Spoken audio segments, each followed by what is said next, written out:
नमस्कार। डीडी राजस्थान के सृजन कार्यक्रम में आप सभी का स्वागत है। आज स्टूडियो में हमारे साथ उपस्थित हैं डॉक्टर देवेश सूद जी, जो कि देवेश अलग उपनाम से लिखते हैं। आपके 3 संग्रह प्रकाशित हो चुके हैं, जिनमें 2 काव्य संग्रह हैं और 1 कहानी संग्रह है। आपको अनेकों सम्मान और पुरस्कार से भी नवाजा जा चुका है। आप लेखन, पठन और संगीत में रुचि रखते हैं। देवेश अलग जी की रचना प्रक्रिया के बारे में हम आज यहाँ चर्चा करेंगे और साथ ही सुनेंगे इनसे कुछ बेहतरीन कविताएं भी। धन्यवाद मैडम, आपने जी, स्वागत आज है मौका आपका। दिया बात करने का। जी, देवेश अलग जी, आप इतिहास में एमए हैं, आपने एमफिल भी किया है, आपने पीएचडी भी किया है। तो हिंदी साहित्य में आपका पदार्पण कैसे हो गया?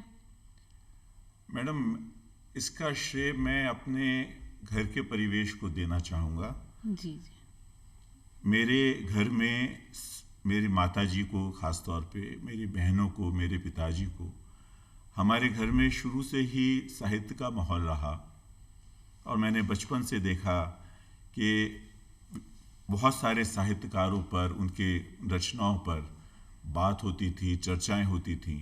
तो मेरे जो बाल सुलभ मन है, उसके अवचेतन मन में ये चीज़ काफ़ी मुझे प्रभावित की और शायद वहीं से मेरे को ये मुझे प्रेरित किया, मुझे प्रेरणा मिली कि मैं कुछ लिखूं। तो आपका बालपन कहाँ बीता है, यानी कि आपने प्रारंभिक शिक्षा कहाँ से ली? मैं शुरू से ही जो मेरी शिक्षा हुई ये जयपुर में ही हुई। अच्छा। और यहाँ पे सेंट्रल स्कूल में मेरा स्कूलिंग हुई। उसके बाद महाराजा कॉलेज, फिर एमए यूनिवर्सिटी यहाँ किया। तो मैं शुरू से जयपुर में ही पला बड़ा। तो वो पहली कौन सी कविता थी जो आपने लिखी होगी? क्या आपने जो बाल सुलभ अभी कविताएं और अपने मन की बात की, तो क्या बचपन ही से इस और आपका रुझान हो गया? हाँ, मैं आपको एक चीज़, बहुत रोचक बात है, मैंने पहला उपन्यास एक, अगर आपने भी शायद पहले पढ़ा हो, पर वॉल पॉकेट बुक्स वगैरह आती थी, तो इस तरह के, तो उनसे प्रेरित होकर मैंने 6ठी क्लास में मैंने पहला एक उपन्यास लिखा, खूनी जाला।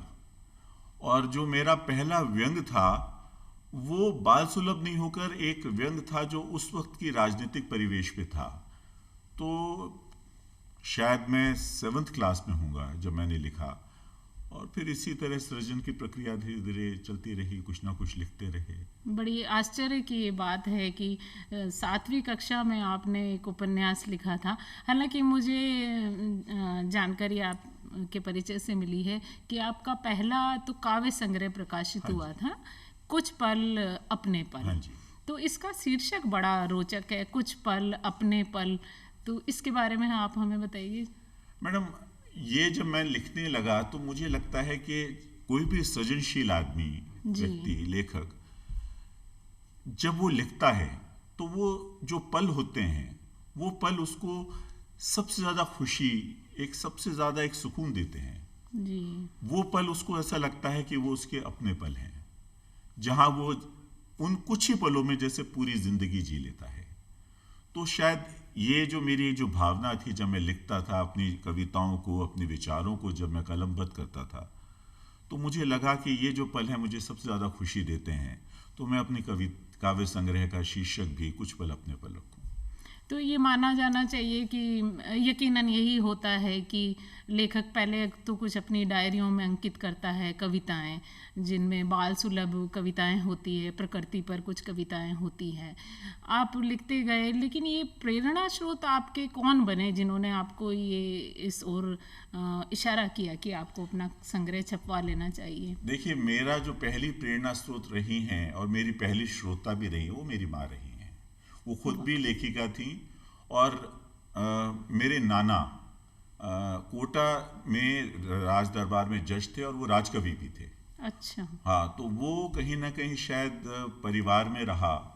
तो मैं यही कहूँगा, जैसे मैंने पहले भी कहा, उसके बाद जब आदमी पढ़ता है, साहित्य पढ़ता है, तो उसके बाद जैसे प्रेमचंद जी थे, जी हाँ। कवियों में केदारनाथ सिंह जी हैं, तो पश्चिम के अगर आप साहित्य देखें तो मुझे सोमरसेट मॉम की कहानियों ने बहुत प्रभावित किया, शेक्सपियर के नॉवेल्स ने बहुत प्रभावित किया।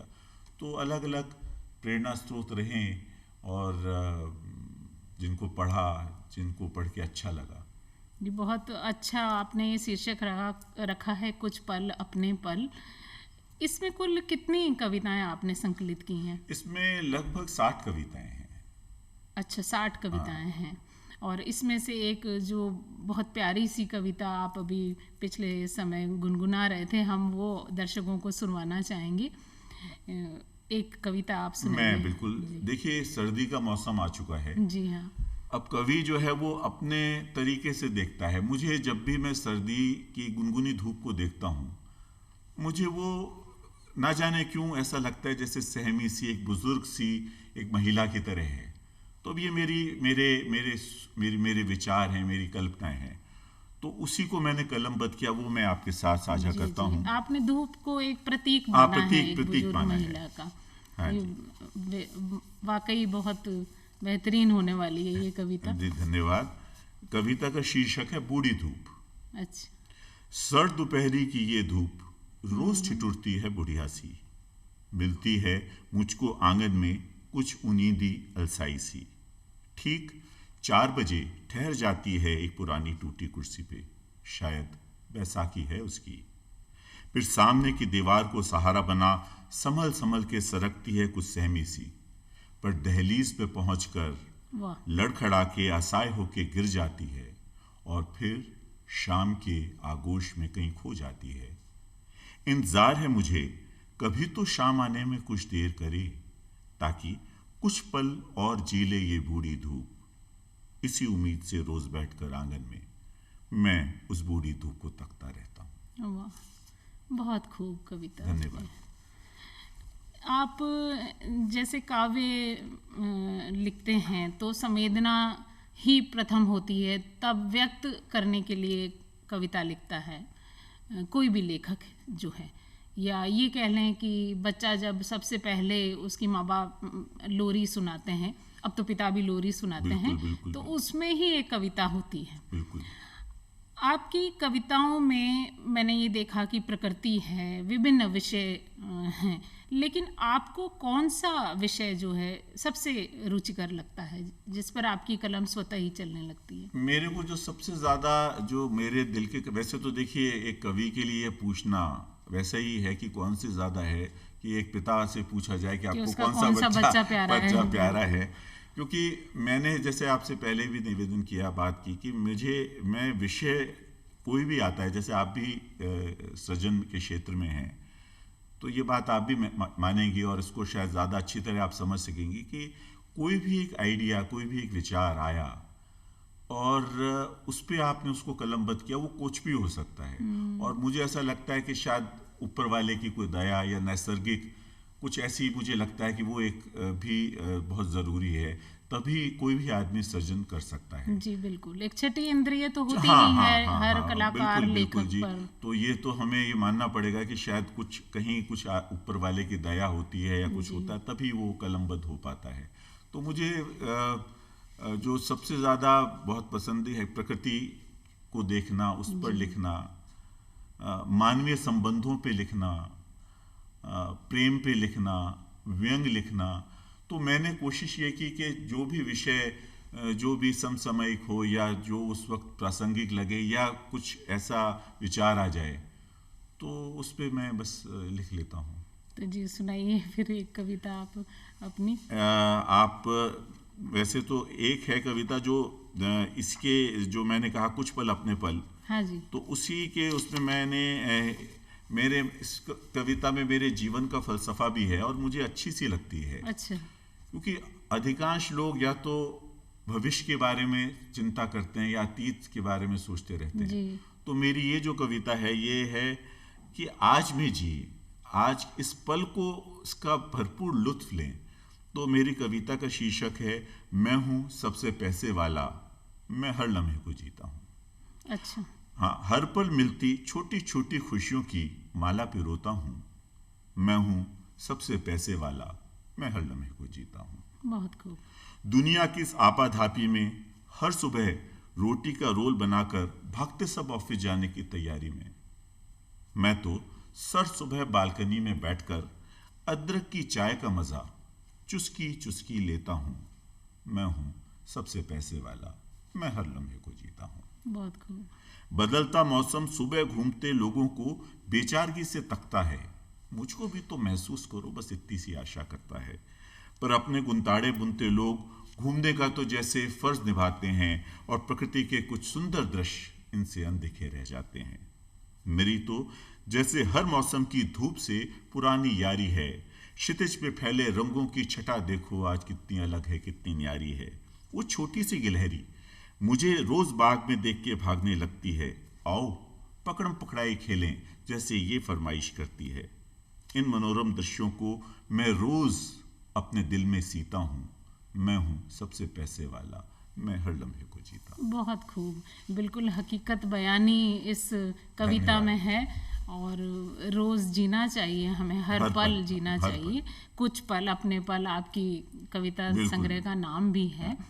देवेश जी, जैसे जब कवि जो है या लेखक है बंद आँखों से जब सोचता है तो एक असीमित उड़ान लेता है। वहाँ रोमान होता है, कल्पना लोक होता है उसका, लेकिन हकीकत जो है उससे ठीक विपरीत होती है। तो कितना मुश्किल लगता है आपको उस कल्पना लोक में इस हकीकत बयानी को पिरोना, वो भी कम शब्दों में कविता के। कई बार मुश्किल होता है।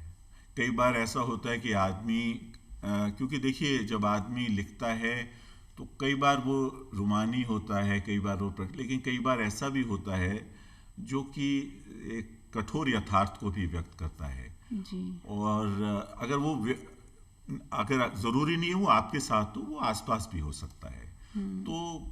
तो मुश्किल, आप सही कह रही हैं, लेकिन अब ठीक है, ये भी जिंदगी का हिस्सा है। अगर रुमानियत है तो कठोर यथार्थ भी है। आपका पहला संग्रह 2015 में आया था, ये जो है कुछ पल अपने पल। इसके बाद 2018 में आपका एक दूसरा काव्य संग्रह भी आया, ख्वाब अधखुली आँखों के। इसमें कुल कितनी कविताएं हैं? मेरी ज़्यादातर जो दोनों काव्य संग्रह है ये 55-60 कविताएं लगभग दोनों में है। अच्छा। हाँ। तो कितना मुश्किल होता है कि जब आप बहुत विराट एक आपका लेखन होता है उसमें से कुछ कविताएं जो है सूचीबद्ध करना।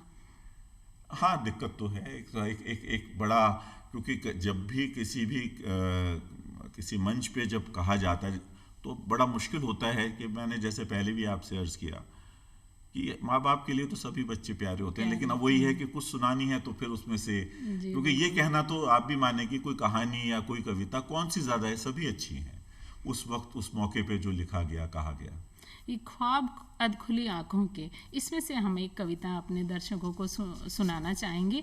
आपकी तो सभी कविताएं बहुत सादे शब्दों में लेकिन की गहन अर्थ समेटे हुए हैं, और हम इसमें स्वार्थी हुए चले जा रहे हैं कि आपकी कितनी कविताएं छोड़ें और कितनी सुना दें अपने दर्शकों को। आपका है, मैं इसमें से एक थोड़ी देशभक्ति की है, वो मैं सुनाता हूँ आपको। जी हाँ। ये एक सिपाही को मेरी आदरांजलि है। अच्छा। हाँ, ये हम कई बार मैं सोचता हूँ कि जो विषम परिस्थितियों में वो देश की रक्षा करते हैं, हम लोगों को, हम सुरक्षित हैं उनके लिए, उनकी वजह से।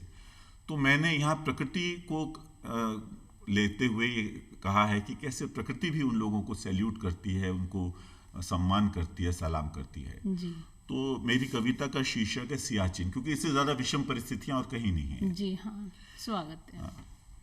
मैं कभी वहाँ गया तो नहीं, पर अक्सर सोचता हूँ उन हिम ग्लेशियर से गुजरकर वो सीली धूप की पहली किरण उसकी गर्म सांसों से ही तो खिलती होगी। कभी बादलों में तो कभी कोहरे में छुपकर एक हंसी महबूब की तरह उससे इश्क करती होगी। फिर शाम को लाल सुर्ख चेहरा लिए उफक के तारों से कहती होगी, एक देश के रखवाले से इश्क किया है दिन भर। प्रकृति कह रही है, और वो रकीब तारे रश के मारे ना चाहते हुए भी मजबूर होंगे कभी जलकर कभी बुझकर उसे बारंबार सलामी देने को। कभी सोचकर तो देखो तुम, जब तारे तुम्हें सलामी दें वाह। और सीली सी धूप तुम्हारी महबूबा हो, कुछ सोचकर तो देखो तुम अपने देश की रखवाली को। ये मैं आज की पीढ़ी के लिए भी मैंने कहा है जी हाँ। कि आज बहुत सारे ये प्राइवेट सेक्टर ये आ गया, तो मैं ये चाहता हूँ कि जो देश का युवा है, ये दो मैंने जो लास्ट में 2 लाइन कही है कि जी, कभी सोच इरशाद कर तो फिर देखो से, तुम, हाँ। कभी सोच कर तो देखो तुम देश की रखवाली को। उसका एक लुत्फ अलग है, उसकी एक उसमें जो गौरव है वो अलग है। तो मेरा ये कोशिश है कि मैं कहीं ना कहीं इन लोगों को, आज की युवा पीढ़ी को भी प्रेरित करूं कि भाई देखो कुछ देश के लिए बात जी, करो। देश सर्वोपरि है। हाँ जी। देश है तो हम हैं। सोशल मीडिया का जब से ये चलन चला है तो ऐसा माना जाता है कि सोशल मीडिया लाभ भी हैं इसके, कुछ इसकी हानि भी है। आपने सोशल मीडिया प्लेटफॉर्म का किस तरह से उपयोग अपने लेखन में किया, या आपको किस तरह से रुचिकर लगा, ये क्या लाभ देखिए, ये हुए आपने बहुत इससे? अच्छा सवाल किया। मैं अपने लेखन जो मैं कर पाया उसमें कहीं ना कहीं मैं सोशल मीडिया का बहुत अच्छा एक योगदान मानता हूँ, क्योंकि सृजन के क्षेत्र में हूँ और शुरू से कविताएं लिख रहा हूँ। तो सृजन का आदमी कहीं ना कहीं अंतर्मुखी होता है। तो मैं बचपन से लिख रहा हूँ, और आपको जान के आश्चर्य होगा कि मैंने आज से 25 साल पहले ऑल इंडिया कवि सम्मेलनों में अखिल भारतीय कवि नीरज जी के साथ कविता की है, साझा किया है मंच। लेकिन मेरी जो बहन है उनको नहीं पता था कि मैं लेखक हूँ, क्योंकि मुझे कहने में बहुत झिझक होती थी कि मैं लिखता हूँ। क्योंकि बड़ा आदमी थोड़ा संकोच करता है कि अगर मान लीजिए आपकी सृजन में रुचि नहीं है, तो फिर ऐसा तो नहीं है मैं ओवर बियरिंग हो रहा हूँ, आपको मैं ज़बरदस्ती कविता सुनाना चाह रहा हूँ, आप सुनना नहीं चाहते। लेकिन सोशल नेटवर्किंग ने, फेसबुक ने मुझे एक ये माध्यम दिया, मीडियम दिया कि भाई मैंने अपनी कविता लिख दी। अब अगर आपको पसंद है तो आप उसको पढ़ेंगे। एक तरह से कन्फेशन बॉक्स की तरह हो हाँ, गया। कन्फेशन बॉक्स की तरह हो गया कि भाई ठीक है, आप में इसमें बाध्यता नहीं है, इसमें किसी तरह की किसी को मजबूर नहीं कर रहा मैं कि भाई आप मेरी कविता पढ़ो, आप मेरी करो। तो उसको मैंने जब लिखना शुरू किया, और कुछ ऊपर वाले की दया रही कि लोगों को वो पसंद आई। शायद आपने जैसे कहा सीधे शब्दों में बात कही, और कोशिश ये कही कि मैं दिल से लिखूं, क्योंकि दिल से लिखी हुई बात दिल तक जाती है। सोशल मीडिया ने आपको बहुत पाठक भी हाँ दिए। हाँ, पाठक दिए मुझे सीधा संवाद होता है बिल्कुल पाठकों बिल्कुल से। बिल्कुल। आपका जो ये दूसरा काव्य संग्रह है ख्वाब अधखुली आँखों के, इसमें से एक कविता जो है बहुत प्रसिद्ध भी हुई है। हम वो हमारे दर्शकों को ज़रूर लाभान्वित करवाना चाहेंगे जी। उस कविता से। 2018 में आपका ये काव्य संग्रह आया था, और उसके बाद फिर आपने कहानियाँ भी लिखना शुरू किया, उस पर हम अभी चर्चा करेंगे आपसे।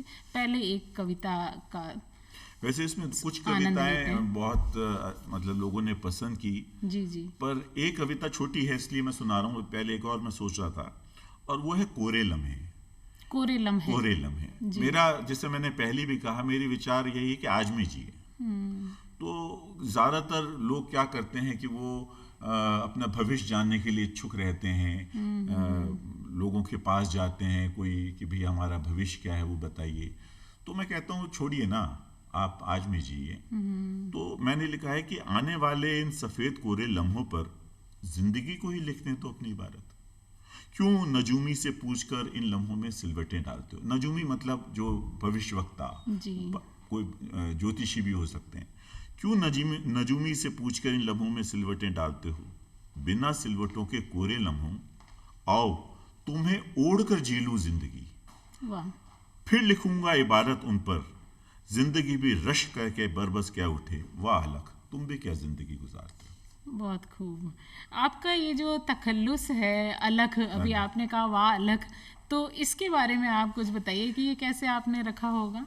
बस ऐसे ही कोई बहुत, ये कई लोगों ने मेरे से सवाल किया, तो उसमें जैसे कहते हैं ना कि एक अलग जलती रहे, अलग निरंजन। जी तो जी। मैंने सोचा कि एक तो मेरे नाम से मुझे इसको लगा कि ये रिदम बैठ रही है, और दूसरा बहुत लगा कि अच्छा। मैं अपनी लेखनी से अगर मैं कुछ अलग जला सकूं, कुछ लोगों को प्रेरित कर सकूं, जी तो जी शायद। जी। कविता आप पहले लिखते थे, फिर आपने कहानियों में अपनी जो है कलम चलाई, तो कविता से कहानियों का ये सफ़र कैसे हुआ आपका? देखिए, मेरे अंदर एक सुसुप्त अवस्था में बैठा कहानीकार जी बार बार मुझे कह रहा था कि लिखो। मुझे प्रेरित कर रहा था, मुझे बार बार इस बात को एहसास दिला रहा था। जी जी और फिर कवि मन है मेरा, तो मैंने उसकी बात मानी। जी और जैसे पहले भी मैंने आपसे जिक्र किया कि मैंने उपन्यास भी लिखा था, तो कहीं ना कहीं मैं चाहता था कि मैं कहानियाँ, एक आप भी जानती हैं, एक अलग विधा है, एक अलग चुनौती देती है। कविताएं जो हैं जैसे अलग है, कहानियों में एक काफ़ी समय भी लगता है कहानी के कैरेक्टर को बनाने में, कहानी को उसको कथा को पिरोने में। तो फिर मैंने सोचा चलो एक कहानी लिखते हैं, तो फिर मेरा कहानी संग्रह तो आया। आपका कहानी संग्रह शंखनाद, हाँ जी। जो कि शंखनाद की तरह काफ़ी प्रसिद्ध भी हो रहा है, इसकी एक कविता, एक कहानी है गौरैया। उसका हम बिल्कुल सारांश में, संक्षिप्त में आपसे कुछ जानना चाहेंगे। जी, मैंने देखिए ये जो कहानियाँ लिखी हैं, करीब 14 कहानियाँ हैं, और 14 ही अलग अलग विषयों पर है। जी तो कुछ कहानियाँ अगर जाति व्यवस्था पे हैं, तो कुछ कहानी, मतलब जाति व्यवस्था सामाजिक, जी तो कुछ मानव संवेदनाओं पे है, मानवीय संबंधों पे है। तो गौरैया भी एक कहानी है दो बहनों की। अच्छा। गौरैया जो है वो एक कहानी है दो बहनों की, कि कैसे एक बहन जो है वो उसकी जब छोटी बहन आती है, तो वो छोटी बहन ज़्यादा उससे सुंदर है, और वो, तो कैसे वो बाल सुलभ मन उसको देखता है कि हर कोई आता है तो वो कहता है कि देखो ये कितनी गोरी है। वो तो उसके बाल सुलभ मन में ये कहीं ना कहीं बात आती है कि मैं शायद, लेकिन मेरी कहानी में मैंने कोशिश की है कि नेगेटिविटी का कोई नहीं रहे। बिल्कुल। हर कहानी, जैसे मैंने 2-3 बुजुर्गों पे भी लिखी हैं, मुझे लगता है कि उसका एंड, उसका वो एक पॉजिटिविटी होनी चाहिए, कि पाठक पढ़े तो उसको लगे कि, तो इन्हीं बाल सुलभ जो उसकी जो एक साइकोलॉजी है, मनोविज्ञान है, उस पे है ये कहानी गौरैया। बहुत अच्छा। तो कविता से कहानी, कहानी से क्या अब आप उपन्यास में भी आना चाहेंगे? आमीन, आपकी बात भगवान करे, ऊपर वाला की करे, मेरे मन में है अच्छा। कहानी नॉवल लिखने पे। लेकिन आप भी इस बात को समझते हैं और अप्रिशिएट करेंगे कि नॉवल लिखना काफ़ी समय मांगता है, जी हाँ। कहानियों से और कविताओं से। तो मेरे कुछ एक विषय हैं, अब वो कब मूर्त रूप लेते हैं ये तो भविष्य के गर्भ में है, पर ये मैं निश्चित तौर पे लिखूंगा तो सही। हम आपको अभी से शुभकामनाएं देते जी, हैं आपके धन्यवाद। उपन्यास के लिए। धन्यवाद। जी हाँ। कहानियों के विषय आप चुनाव, जैसा अभी आपने बताया कि आप समकालीन विषय पे भी लिखते हैं। अभी जब आपने दो बहनों की बात की तो मुझे लगा कि कहीं ना कहीं ये स्त्री विमर्श की बन पड़ी है कहानी। तो आप हर विषय में लिखते हैं, कितना मुश्किल होता है आपको कविता और कहानियों में ये भेद कर पाना, कि कविता में तो त्वरित एक बिल्कुल। प्रतिक्रिया होती है, लेकिन कहानी में आपको ठहर कर लिखना होता है। बिल्कुल तो जब आप कविता से कहानी पे आते हैं, कितना ठहरना पड़ता है आपको? ठहरना पड़ता है, सोचना पड़ता है, क्योंकि इतनी आसान नहीं होती। ये त्वरित हो जाता है वो, तो जैसे आपने कहा। और कविताओं की ये थोड़ा प्लस पॉइंट भी है और नेगेटिव भी है, क्योंकि एक बार वो विचार आपके दिमाग से निकल गया, फिर वो दोबारा नहीं आता। तो ये थोड़ा सा कविताओं के साथ है। लेकिन कहानी में यह है कि अगर विचार आ गया तो वो लंबे समय तक वो आप, अगर वो आपके साथ है तो आप फिर उसको लिख सकते हैं, लेकिन वो कहाँ समय भी मांगता है, और उसको फिर मूर्त रूप देने में आपको पूरा कोशिश करनी पड़ती है कि उसको अपन पाठकों से वो जुड़ पाए। जी। तो देवेश अलग जी, नई पीढ़ी के लिए या नए जो लेखक आ रहे हैं अब, उनको आप क्या संदेश देना चाहेंगे? अगर हम आपसे कहें कि एक कविता के रूप में आप संदेश दें, तो क्या ऐसी कोई कविता सुनाना देखिए, चाहेंगे आप? कविता, हाँ, वो मैं सुनाऊंगा। एक चीज़ मैं कहना चाहूँगा आजकल के लेखकों से, आजकल की युवा पीढ़ी से, कि भाई किताबें पढ़ो। क्योंकि आजकल सोशल नेटवर्किंग पे होने की वजह से लोगों का किताबें पढ़ने पे बिल्कुल ख़त्म हो गया है। और ये तो है कि जो व्यक्तित्व का विकास किताबें करती हैं, जो सोच विचार का जो मंथन होता है, वो सोशल नेटवर्किंग साइट से नहीं हो सकता। जी, तो क्यों ना कविता से तो ही संदेश मैं इसमें मेरी एक कविता है, क्योंकि हर बच्चे का, हर जी आदमी का एक रोल मॉडल उसके पिता जी होता है। सुनाइए सुनाइए। तो वो मैंने कहा है कि तुम पापा जैसे बनना, एक कविता है, 1 मिनट में लूंगा। जी बेटा तुम पापा जैसे बनना। मुझे याद है बचपन की गर्मियों के वो दिन, जब दोपहरी में बेफिक्री से सोना परिवार की एक आदत सा था, पर मैं तो मौका देख के पहुंच जाता था अपनी दादी के कमरे में। वो उम्र का तकाजा था या शायद मेरा इंतजार। दादी को अक्सर दोपहर में नींद नहीं आती थी। फिर शुरू होता था किस्से कहानियां सुनाने का ऐसा दौर कि हर बार उनकी कहानियों के आगे वो लंबी गर्म दोपहरी छोटी पड़ जाती थी। किस्से कहानियों के दौर में एक आदत सा था हमारा किस्सा। कभी मैं सुनाने की जिद करता, अगर भूल जाऊं तो दादी सुनाने लगती थी वो किस्सा। और वो किस्सा था मेरे पिताजी का मुश्किल हालात से लड़के जिंदगी में एक मुकाम हासिल करने का। वो किस्सा था बहुत खूबसूरत। अपने और अपने परिवार के लिए छोटी सी पहचान बनाने का किस्सा। उस किस्से को सुनाने के बाद एक ही भाव आता था, दादी की बुजुर्ग आंखों में और मेरी मुस्कुराहट बहुत में, खूबसूरत। और वो भाव था गर्व का। तब दादी की आंखों में और मेरी मुस्कुराहट जैसे बन जाती थी एक दूसरे का प्रतिबिंब। और आखिर में दादी मुझसे इतना ही कहती थी, बेटा तुम अपने पापा जैसे बनना। वाह, और मैं अपना छोटा सा सीना फुलाकर अपनी छोटी सी आंखों में पापा जैसे बनने का बड़ा सपना लिए बहुत बगीचे में खूबसूरत। दौड़ तो जाता था। दर्शकों, आज हमारे साथ थे देवेश सूद जी, जो कि देवेश अलग उपनाम से लिखते हैं। आप इनके लेखकीय व्यक्तित्व से परिचित हुए और हम आपको शुभकामनाएं देते हैं अलग जी कि आप इसी तरह निरंतर लिखते रहें। आशा है आपको ये कार्यक्रम पसंद आया होगा। नमस्कार। नमस्कार।